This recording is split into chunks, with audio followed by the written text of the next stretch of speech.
Hi, this is Megan Chapman, and this is the Tuesday Studio Video Visit. Thank you for joining me again this week. Sorry about the dramatic ending of our video last week when my phone fell. It was fine, it just took a dive, and I kind of thought it was fitting and fun. You just got to roll with these things. So let's see, since last week, I've worked some more on the paper pieces. I sort of decided, well, I've sorted them into two piles, the ones that I feel are finished and the ones that needed a wee bit more work. And some of them are still a little strange or questionable. I'm not 100% on them, but I'll run through them again. So remember this one. And there's something about this that makes me uncomfortable, but I also like it, so I'm hesitant to work on it further right now. I could be persuaded by my perhaps better judgment. We'll see.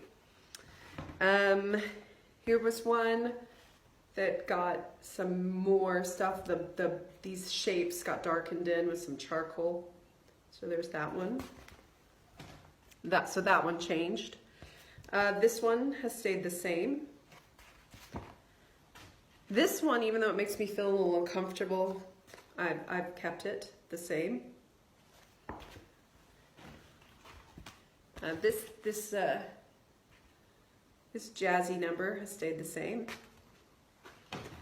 And this one has stayed the same, even though, you know, there's stuff I feel like I could do to it.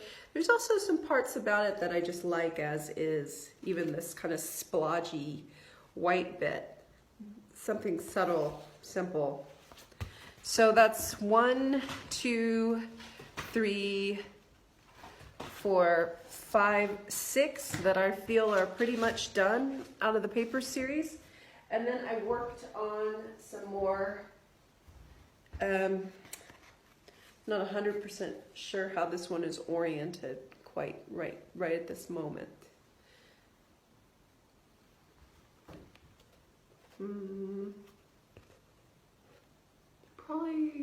Probably that way, I'm not sure.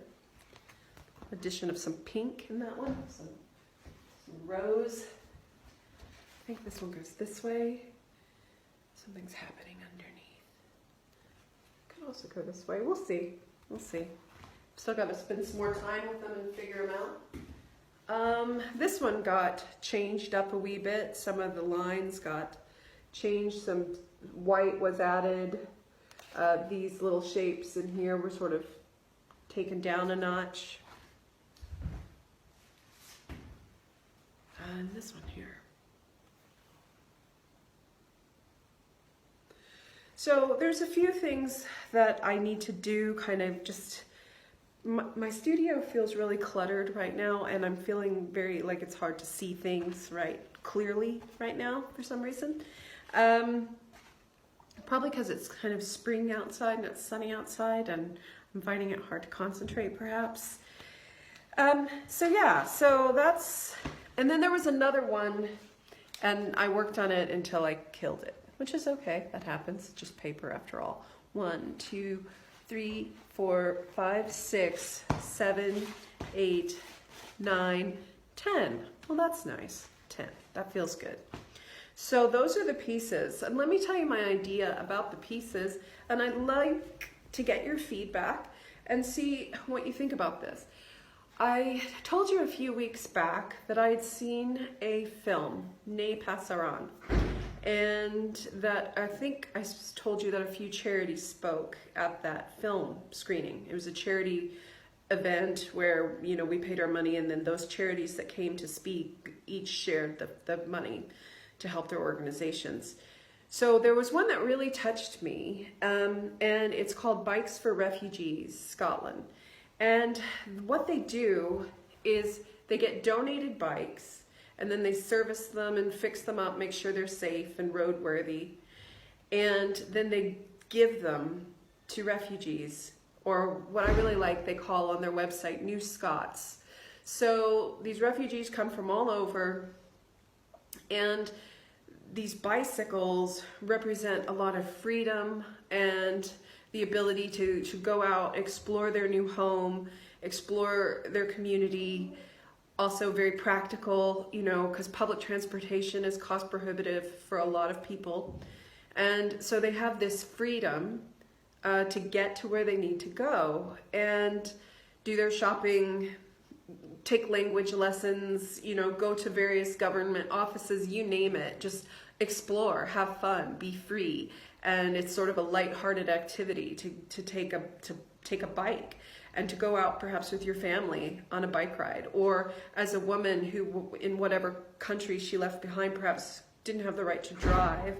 Now she's got this independent way to get herself from place to place. So it's a very empowering initiative, and it really moved me. I mean, I think we all can remember like the first time we rode a bike and that freedom that it represented. I myself didn't drive until I was 31. And I remember when I lived in Oregon, because it was mostly flat compared to where I'm from in Arkansas, and they had very well-established bike paths, that when I got a bicycle for the 6 years I lived there, it felt like freedom, that I could be independent, that I could go to the grocery store with my basket and fill it with groceries and get myself home. And it was just such a great feeling. So I can only imagine what it feels like to be a refugee, to not really know your new city, your new surroundings, but to be welcomed, to be called a new Scot, and to be given this mode of transportation for free. So I'm thinking that these pieces, what I want to do is I want to sell them online through my various social media platforms and donate a significant percentage of the funds to Bicycles for Refugees Scotland. So just to give you a quick little of like how the money breaks down for Bikes for Refugees. So like I said, the bikes are all donated, and then it costs about 15 to 20 pounds to get a bike up and running and on the road for a refugee. And then each bike comes with a welcome pack with accessories. They each get a new helmet, a lock, and lights. So then that's another 35 pounds to do that. So on average, it costs about 50 to 55 pounds per person to give a new Scot, a refugee, a bicycle. Children also get bicycles, and but their packet is, their welcome pack is of course cheaper because they just get a new helmet. So that's about 20 pounds. So the organization was saying that for a family of 4, it's about 120 to 140 pounds to kit them all out with the bikes, the locks, the lights, the helmets, roadworthy bikes, and independence for an entire family, and to help them assimilate into their new home, into their new culture, and explore and enjoy and feel free, and have a way to get to work, and have a way to get to the doctor, you name it. So I just think that this initiative is really important and really, really powerful. The sense of freedom that a bicycle represents. I mean, I have a bicycle and it's sitting out in my back patio, and I'm going to be refurbishing it soon and getting it roadworthy, because it really made me think about my own bike in a different way, you know, that I take it for granted a lot of the time. And these folks don't. This is a real lifeline for them. So I'm just kind of telling you what my idea is. I've contacted Bikes for Refugees, and they're very happy for me to do this type of fundraising idea for them. And they gave me all of these stats about how much it cost. So now the next thing is for me to do is to just get these works finished and get them documented and photographed, and then sort of figure out the price range for the works and figure out the percentage wise, because of course I need to cover my expenses and pay my studio rent and pay my bills. As they say, you have to put your own oxygen mask on first before you can help others. So I have to do that and take care of my own needs. But I also really want to be able to use some of my art to help other causes and to help things that I believe in, that maybe I don't have the funds to help, but I can use my art to help, as well as to just call awareness. So the first step in the game is just to tell you all what I'm working on, what I'm thinking about, what I'm excited about, and why I'm passionate about this. The second thing, while I'm finishing the work and getting it documented and figuring out the price and all of that, is, please go to Bikes for Refugees Scotland, look up their website, which is www.bikesforrefugees.scot. Perhaps you have a bike that's sitting in your garage or your patio or resting away, and you haven't used it and you don't plan to use it.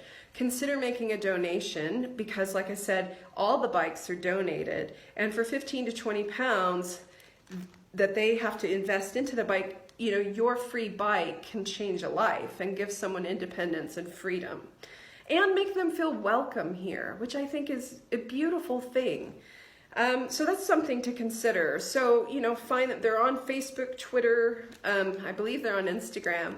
So go check out their website and just get acquainted with the charity. If you do have a bicycle and you're not using it, or maybe your children have outgrown one of their bicycles, consider donating it.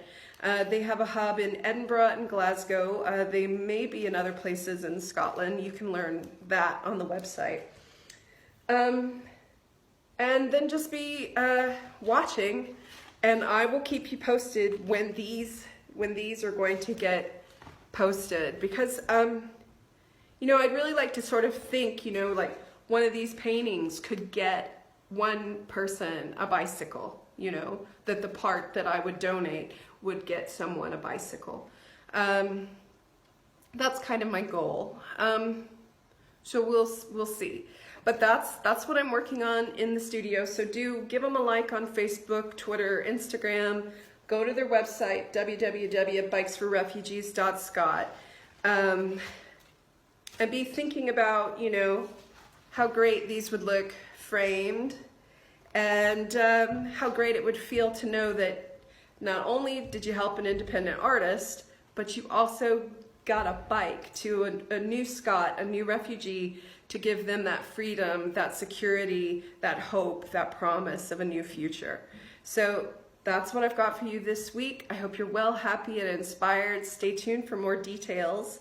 And thank you very much. Okay? Talk to you next week. Bye.